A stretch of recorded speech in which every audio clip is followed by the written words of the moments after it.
बिस्मिल्लाहिर्रहमानिर्रहीम। Welcome to our channel amazing facts with Shaheer Asim. आज की वीडियो हमारी जो है वो एविएशन दुनिया से जुड़ी हुई है और आज हम बात करेंगे बूम अवर्चर सुपरसोनिक एयरक्राफ्ट के हवाले से,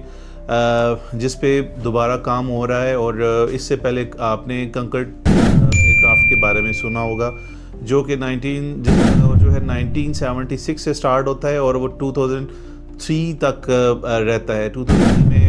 उनके 14 जो एयरक्राफ्ट से उनको ग्राउंड कर दिया गया था क्योंकि 2000 में उनका एयरप्लेन जो है वो क्रैश हो गया था और उसमें अराउंड 103 कैजुअलिटीज़ हो गई। उनका ये इशू हुआ था, एक्सीडेंट हुआ था। इंसिडेंट वो बेसिकली इस वजह से हुआ था कि टेक ऑफ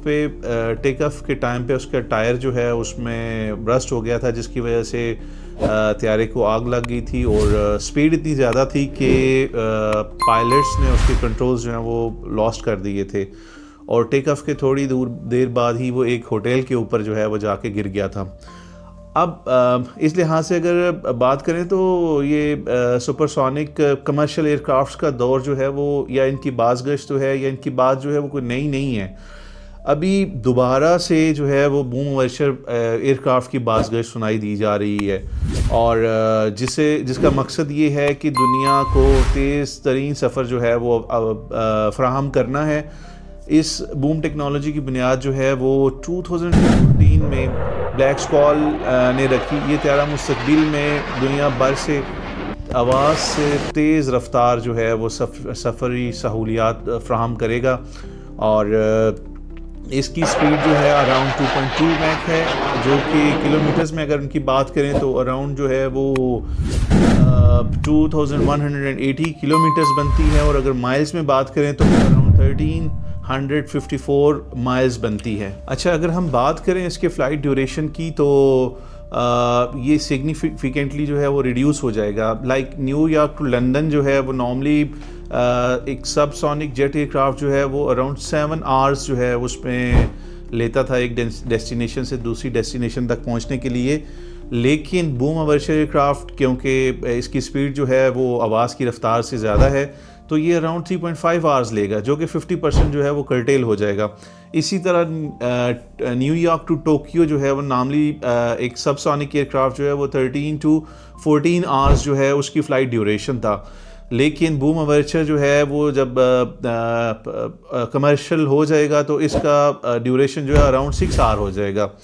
अब अगर हम बात करें इसके एल्टीट्यूड की, सीलिंग हाइट की बात करें तो जो है वो नॉर्मली एविएशन में ये कहा जाता है कि जिसकी सीलिंग हाइट जितनी ज़्यादा होगी वो एयरक्राफ्ट जो है वो टेक्नोलॉजी वाइज उतना जो है उसकी टेक्नोलॉजी सस्टेनेबल होगी, उतनी एडवांस होगी। तो बूम अवर्चर की जो है वो फ़्लाइट एल्टीट्यूड जो है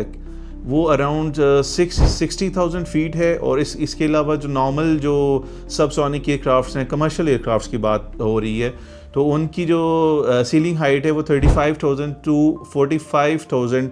फीट है। इसी तरह अगर केबन एल्टीट्यूड की बात करें तो नॉर्मली एविएशन में ये कहा जाता है कि जिसका केबन जो है वो जितना कम क्लाइंब करेगा वो इतना एफिशिएंट एयरक्राफ्ट होगा और उतना जो है वो लोगों के लिए कंफर्ट लेवल उसमें प्रोवाइड करेगा। तो केबन अगर एयरक्राफ्ट जो है वो 60,000 एल्टीट्यूड पे जाता है तो इसका मैक्सिमम केबन जो क्लाइंब करेगा वो अराउंड 6,000 फीट होगा, जो कि एक कंफर्टेबल लेवल के लिए जो है कंफर्टेबल इन्वायरमेंट जो है वो केबन कैप्सूल के अंदर प्रोवाइड करता है। लेकिन अगर नॉर्मली बात करें तो वो इन्वायरमेंट जो 6,000 फीट के ऊपर अवेलेबल होता है, जिसमें इंसानी बॉडी पे इतने ज़्यादा स्ट्रेसेस नहीं पड़ते तो वो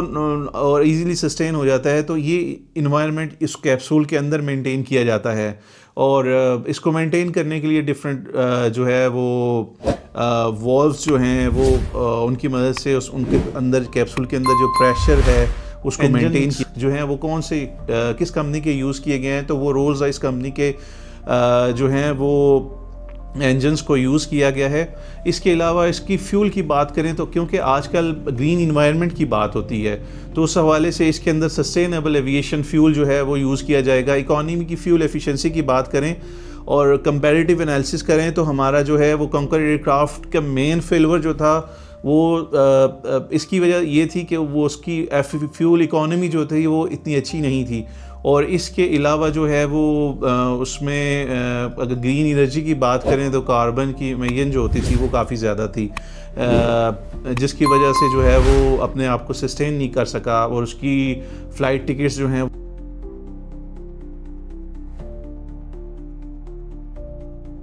वो काफ़ी ज़्यादा जो है वो कॉस्टली थे। अराउंड अगर 90s में बात करें तो ये उस वक्त जो है वो अराउंड 12,000 जो है वो US डॉलर का नॉर्मली जो है वो